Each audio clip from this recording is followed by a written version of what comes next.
Here at Newlands, we've been able to demonstrate some of the approaches that teachers use in order to try and model best practice in our R&R.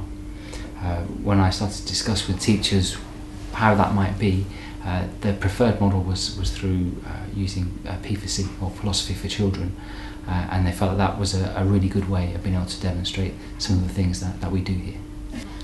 A lot of the teaching which uses R&R as a vehicle is about, it's the way the teaching is delivered and done more than the content.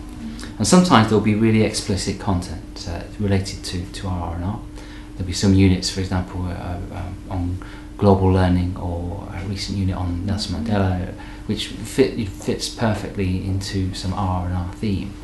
But others, it's a lot to do with the way that the topic is delivered and the way that lessons are facilitated by a teacher who can demonstrate that equal rights, that passion for every single child in the whole class, the mutual respect, that the environment that they create actually models that, and then they develop a shared understanding by applying those principles.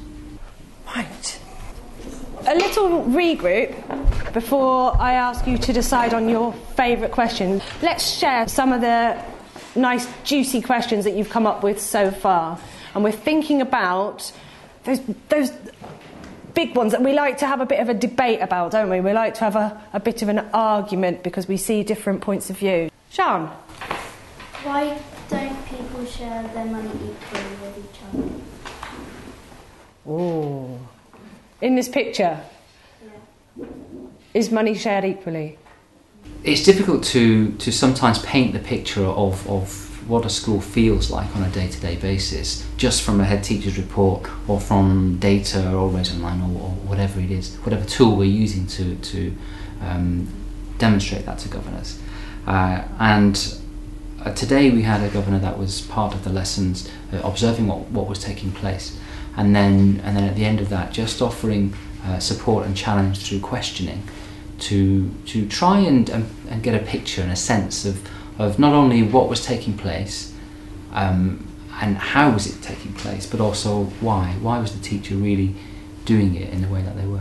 Okay, let's start off with Alex. You've got your hand resting out. Alex, which island would you rather visit and why? I would visit that one because it looks much prettier than that one. Okay, why does it look much prettier than that one? Because that one's knocked down and that one's not knocked down.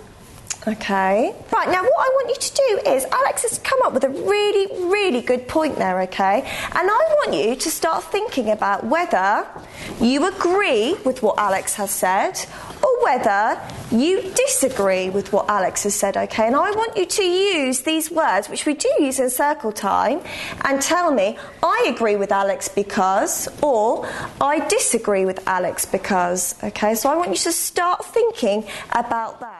Session. Thank you. Can you tell me what were the objectives for this session? What the objectives were is in Key Stage 1 we're really kind of focusing on everybody sharing their own thoughts and opinions, taking turns, thinking critically and creatively as well. So looking at the pictures that we used today and thinking their own thoughts and opinions, sharing these, and also getting them to think about taking on board other people's opinions, so disagreeing or agreeing, and that's okay for them to do that, and also providing their reasons for why. Okay, yeah, and you can really see that, you know, not just do you disagree, but Yeah, think about why, why. and that really came across, that was the idea behind that.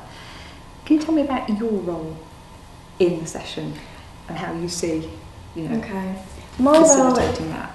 My role, like I said, is a facilitator, so I'm acting as guiding them to form these questions and ideas about these two pictures, but it's all their own ideas. So it's just giving them a bit of scaffolding to generate questions, meaningful and thoughtful questions, and also scaffolding them to work collaboratively, so to think together, not just independently, but to think together using things like talk partners and discussions and whole circle discussions, as well as also having that time to think independently for themselves. So the Governor will use the report from today as a part of the feedback process for the wider governing body. Each of our governors will visit the school during an allocated month, so they have a governor of the month visit, and they use that to compile a report which they share with the other governors. So today it will be part of the evidence base to support not just what was covered and what happened, but how was it done and how does it fit into the overall vision for the school.